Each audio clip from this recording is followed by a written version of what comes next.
Fantasmagore here to bring you the next video in my Thorns Crusader build. For this video, I'm going to go over my gear, on what you need for this build to work and what items to aim for. Now, I'm going to use the term work really lightly because a lot of people get the assumption that you have to have this gear. You have to have it in order for this guild to even play on normal. I don't want you guys to think that. I've been doing this build since Reaper of Souls has came out. I'll go ahead and start with my gear from top to bottom, and I'll try to go over the best I can. If you guys have any questions, please go over and post in the comment section, and I will do the best I can to answer.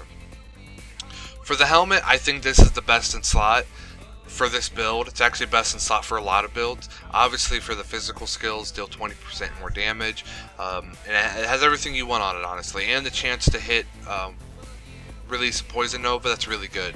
Since this build is all AoE based, that's very, very good for the build. The reason why you want physical damage to deal 20% more damage is because when you do damage with your iron skin, with your reflective skin, that actually scales off physical damage. Your normal thorns do not scale off physical damage, but that does. Which 20% of, 30, 50 mil, that's a lot of damage. That's a lot. I'll go over in a little bit how we're going to calculate all that. My amulet, nothing big. It just has everything a typical amulet would have for a normal person, except it has thorns on it. I probably would switch this around a little bit and would actually get rid of my crit hit chance. It actually would get a 15 or 20% physical damage. I think that would give me a lot more damage output than 9% critical hit chance. My crit hit is pretty low, as you can see. I am trying to up it, but I'm just not having good luck lately. Normally it's really high. Normally it floats around 45 to 45 to 55, excuse me. And I lowered it quite a bit to gain more survivability. My toughness used to be around 4 mil, so you can believe that. And here are my bracers. I actually used to have a perfect pair of the Sanguinary Van braces, but I got rid of them a while ago. I salvaged them actually. It was not on accident, I did it on purpose. They just were not up to standards with the build, and they actually were holding me back. And I'll explain that to you right now. The reason how the Sanguinary bracers work is they do 1000% of your Thorns damage. So you take your Thorns damage, which means 34,000, and add 1000% to that. Not multiplicative, it's additive. So out of 340k. Which, once you get in higher torments, that damage is laughable. My normal Thorns hit for 700, 900k, so I was losing with those. And plus they were lightning damage ones, and I couldn't reroll the physical on them. You can get physical ones, but I couldn't because I rerolled another stat on them to get crit hit chance. So again, I don't know what are the best in slot for this build. I'm aiming for the Invoker bracers, but even then, what if I get Invoker bracers and they end up being absolutely horrible? So, but for now, I like using this because I use Falling Sword with Flurry a lot, which, just to show you guys what it looks like, when you use it, those swords right there that are spinning, those actually pick enemies up and they drop them, and that counts as a knockback, so it's free damage. I have an Oculus ring. I personally like this ring myself because it's a good solid tank ring. How can you look away from 500 strength, 1000 resist, reduce damage from elites, which elites are purple monsters, blue monsters, yellow monsters, act bosses, and rift bosses, and ubers. Those all count for elites. Something to keep in mind. For rings, I actually have these two right here.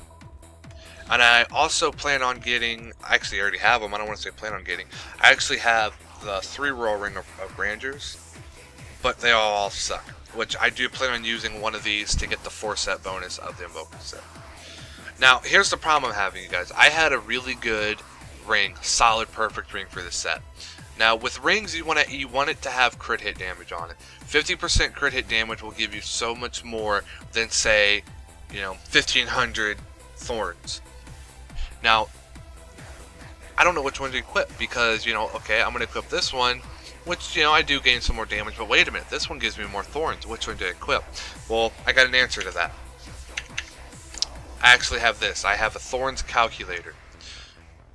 What this will do is this actually, you type in your stats, and it will actually give you exactly how much damage you do. It's close enough. It gets it down to the 100. So, just to show you right now how it works,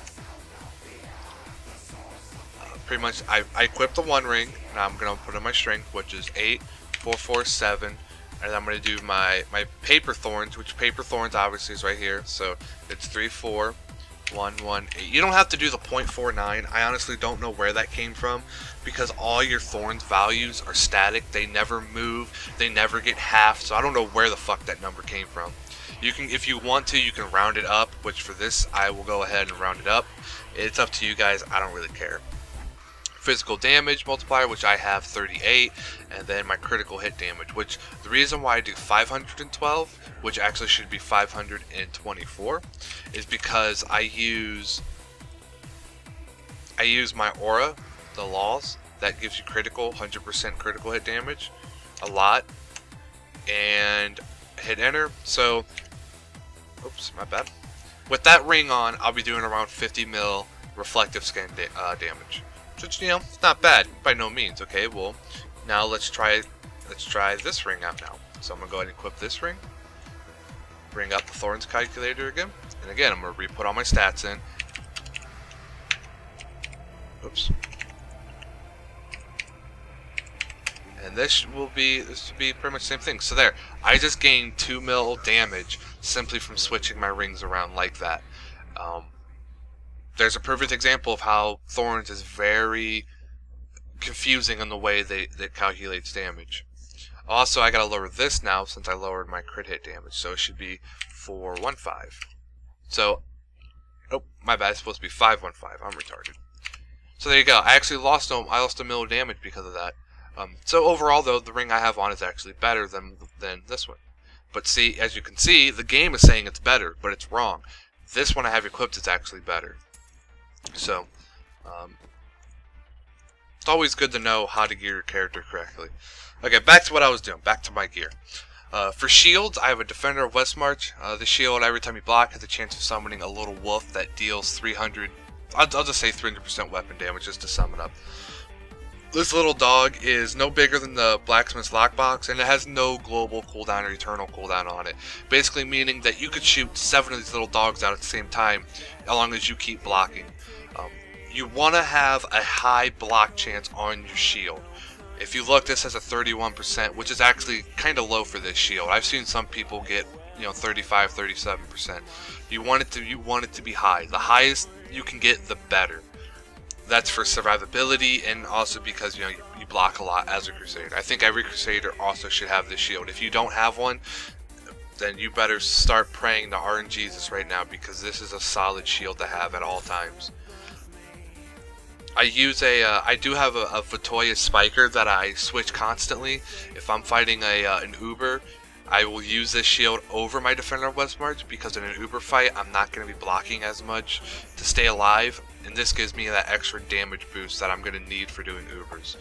The one thing that I want to point out is the enemies affected by Provoke take double damage, from Thorns. That is only your Thorns. That's not your Iron Skin. So I won't be doing 100 mil damage when I provoke them. It doesn't work like that. It's just your Thorns damage, which, as you can see, my calculator right here, I still do, you know, 784k damage with my Thorns. You know, that's 1.4 million damage right there. That's not, you know, damage. That's laughable. That's free damage. You know what I mean? So it's still really good. The thing to point out is these dogs actually hit for around 3 to 4 mil. So that's one, and they go through enemies, and I've seen them hit more than once. So that's another reason why this shield's really good. For boots, I don't know how to say these because I'm ignorant. I call them illusionary boots. Illusory boots. I like these a lot. Someone actually suggested me to get these. Suggested to get them. Sorry, I'm a little slow today. When I was streaming one night, and I ended up farming them. And the way to get these is you go to Act 2 and you do the bounties, and you get them from the Tyrells cash box, which is actually really good. Like, these are really good. I can't tell you how many times they saved my life. They are just really, really solid boots. I think everyone should have a pair, no matter what build, what character you're playing. These are amazing boots. One thing to point out on them is you actually can re-roll the movement speed on them to a skill damage. I don't remember exactly, but I know you can do it because I've done it on one of my other characters, so that's good to keep in mind. But I re-rolled Thorns on them, as you can see. And I do have a pair of Firewalkers. I use these when I'm fighting a boss I can't cheese. A lot of time I can instantly kill bosses, but some of them I can't, like the Choker, Skeleton King. There's another guy, I can't remember his name either, but there's a couple of them that I can't kill right away, so I use these. And that the ground that you burn the ground you walk on, and that burning ground actually procs off of my charged up with provoke. So that's really, really good, solid right there. Really good boots.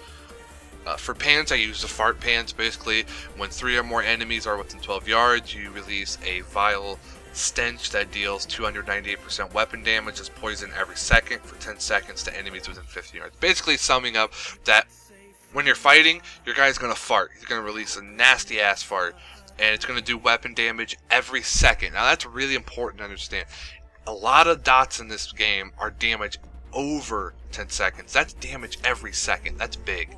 That's nice right there. That shit's always off. Plus, I mean, who doesn't like farting? You know, come on. If you look, I actually fucked up on these. I had a perfect pair of these, which is what I have right now, and I did not mean to roll Vitality on them. I meant to re-roll that Lightning Resistance to Thorns to get an extra 3k Thorns, but I fucked up and I'm retarded. So, I don't think these are the best in slot. What I want to do, later on when I get better gear, I can start placing items. I want to get the Arkin, I think it's called Arkin, or Akin. I have 3 pieces. The Akin. I want to get the pants and the boots to give me that 500 bonus strength on them.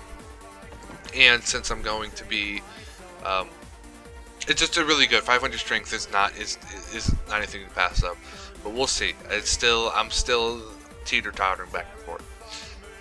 For my belt, I think this is the best in slot belt. I don't think I should go over this one pretty much. It's self-explanatory. I use it because the 2-set fire damage, there are 2-set 6k fire damage Thorns. Yes, that does scale off normal Thorns. The only thing I would like to change on this belt, instead of Justice damage, I wish it was Blessed Hammer damage. Here's the armor. I hate this armor just because how much I've made. I've made at least 20 of these, and I've done, I don't even know, it took me 25, 35 rerolls to get Thorns on this item, and I got a really bad roll on them.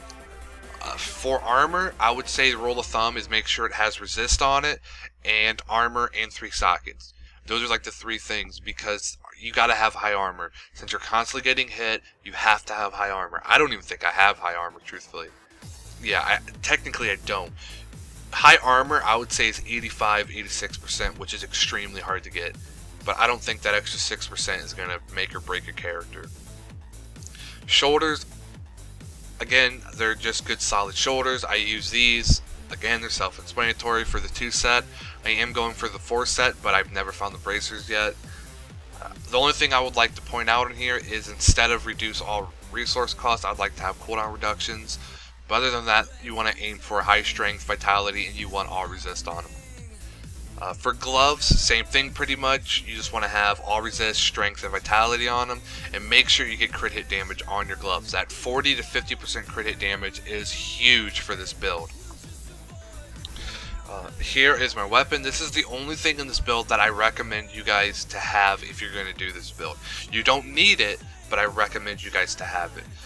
I know a lot of people have done this build, and they always tell me, it's not working out, and I always see, hey, they don't have a Schaefer's. And then people say the second they get a Schaefer's, the build just comes together and it works beautifully. So again, you don't need it, but I highly recommend it.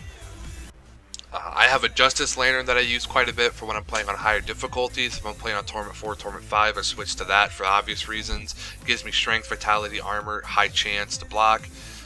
Just a really good solid ring. I think everyone should have one. The other ring that I'm currently aiming for, which is an SOJ with physical damage on it, but I've yet to find one. And that's it. That's pretty much it. Hopefully I went over my items correctly for you guys. If I missed anything, please leave a comment and I will try to get back to you guys as soon as I can. This is it for Fantasmagore's Thorns Crusader item guide. Thanks. Don't forget to hit subscribe, and thanks for watching.